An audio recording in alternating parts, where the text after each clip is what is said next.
Okay, I told that activity. See carefully.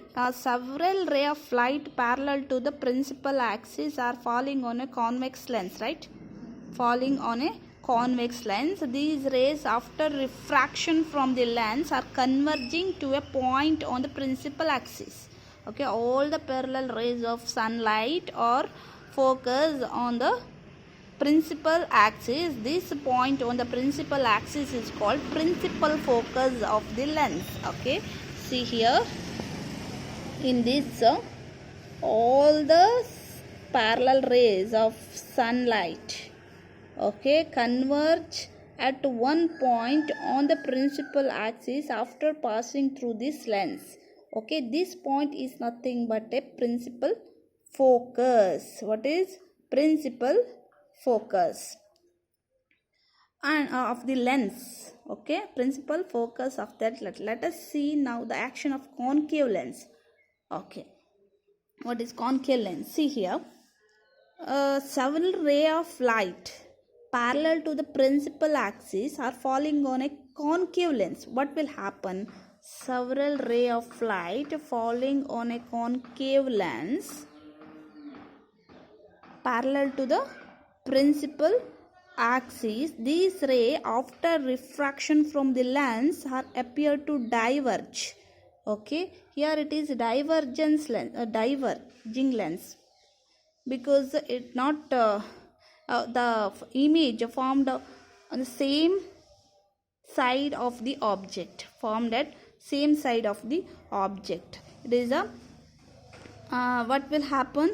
These rays, after refraction from the lens, are appearing to diverge from the point on the principal axis. This point on the principal axis is called the principal focus of the concave lens. This is a principal focus. Here we found a principal focus, here a principal focus. Okay, if we pass parallel rays from the opposite side of the lens, what will happen? Parallel rays from the opposite side of the lens, you get another principal focus on the opposite side. Principal focus will change.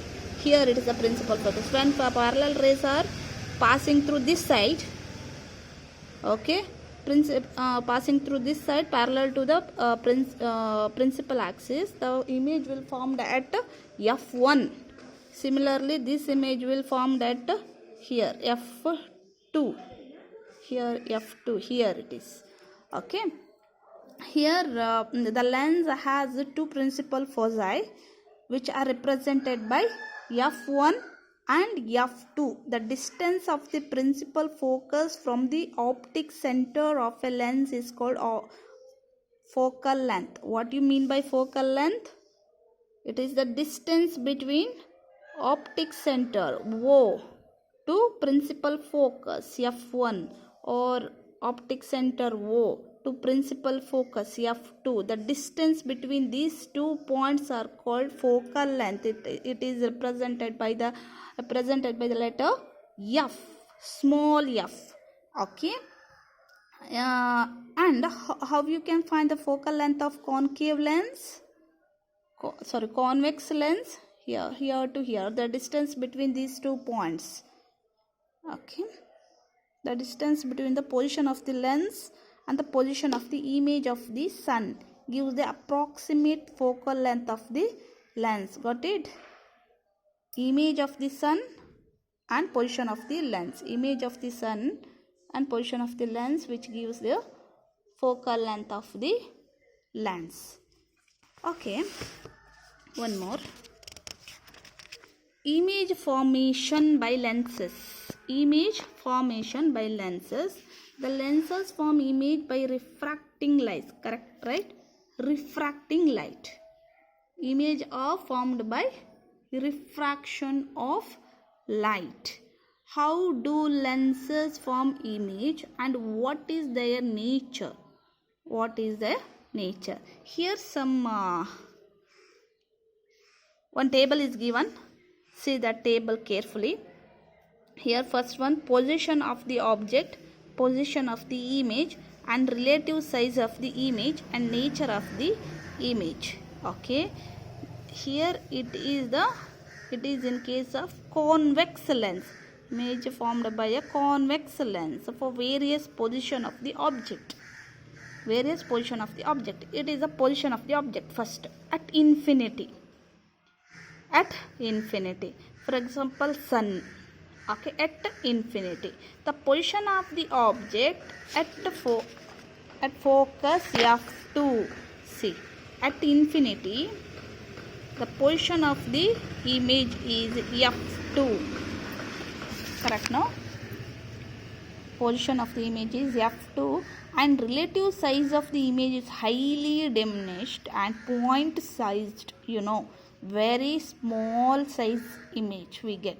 Okay, and that nature of that image is real and inverted. Real image, but it is inverted. Okay, then in convex lens almost we get a nature of the image is real and inverted image. In convex lens, real and inverted image. At infinity, the focus at f2 highly diminished and point size real and inverted. And beyond 2f1, okay, beyond 2f1 here in that case, not infinity but near to 2f1. Okay, beyond 2f1, the image formed in between f2 and 2f2. Okay, image formed in between this point, formed at this point in between f2 and 2f2. Okay, but then relative size of the image is diminished.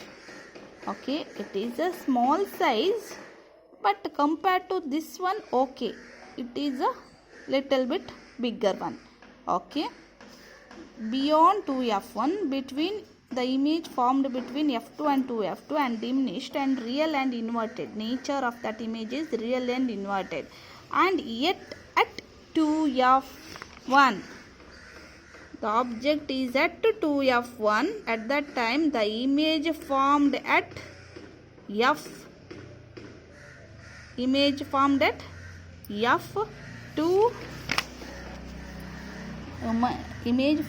2f1 at 2f2, sorry, 2f1 at 2f2. Okay, at 2f1 the image formed object at 2f1, image formed at 2f2. Okay, object beyond 2f1, the image formed at this point between f2 and 2f2. The image the object at infinity, the image formed at f2. Okay, it will the distance between the focal length of that object will increases as object towards the lenses. Okay, this length increases. Okay, at infinity the point is here, the image of the point is here. At beyond 2f1, the image formed at f2 and 2f2, and at 2f1 the image formed at 2f2. In between the object in between f1 and 2f1, the image formed at beyond 2f2. Okay, see here, when f2 to f2, at that point the object in between f1 and 2f1 beyond 2f2. Okay, here the size of the image, okay, is enlarged. Okay, here at 2f1 2f2, at 2f1 object at 2f1, image at 2f2, the image is same size as it is. Object size and image size is same in this case, and real and inverted. Then between f1 to f1, beyond 2f2 and enlarged image it is compared to this same, not same size, the image becomes bigger one compared to object, and real and inverted at at f1 at that time the image formed at infinity. Okay, image formed at infinity, and a size of the image is infinitely large or highly enlarged. It is highly enlarged image, real and inverted. Then between focus F1 and the center of optic center, in between F1 and optic center, when object is in between optic center and F1, at that point what will happen, the image is formed on the same side of the lens as the object. Okay, object and image formation is on a same side.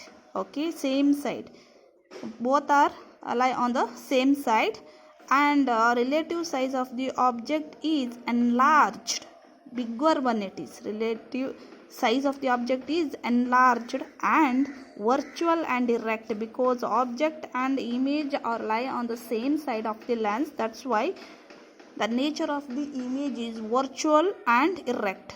Got it? At infinity, at 2f2, at 2f1, as a object comes near to the lenses, at that time position of the object goes on increases. Okay, position of the image goes on increases. Okay, same side of the image and object, at that time the nature of the image is virtual and erect. In remaining cases, real and inverted. Okay, similarly, nature, position and relative size of the image formed by a concave lens for a various position of the object. Here concave lenses cases, at infinity, the position of the object at infinity. In same case, first one, what will happen at focus at f1. See here, already here it is given. Okay, object is at infinity and the image formed at f1 and what is the relative size of the object is highly diminished. Same in this case also same, highly diminished and point sized it is. The image is point sized and the nature of the image is virtual and erect, because of object and image both are lie on the same side. That's why the nature of the image is virtual and erect. And one more, between infinity and the optic center O of the lens, in between optic center and infinity. Okay, in between optic center and infinity, at that time the position of object is in between f1 and optic center O. Okay, f1 and optic center O, the image is formed in between this point. Okay, f1 and optic center, and the relative size of the image is diminished. Okay, because diminished a small size, but not like at infinity. Okay, not like at infinity, because the size becomes small, increases. Okay, the nature of the image is same, virtual and erect, because the object and the image of both are lie on the same side.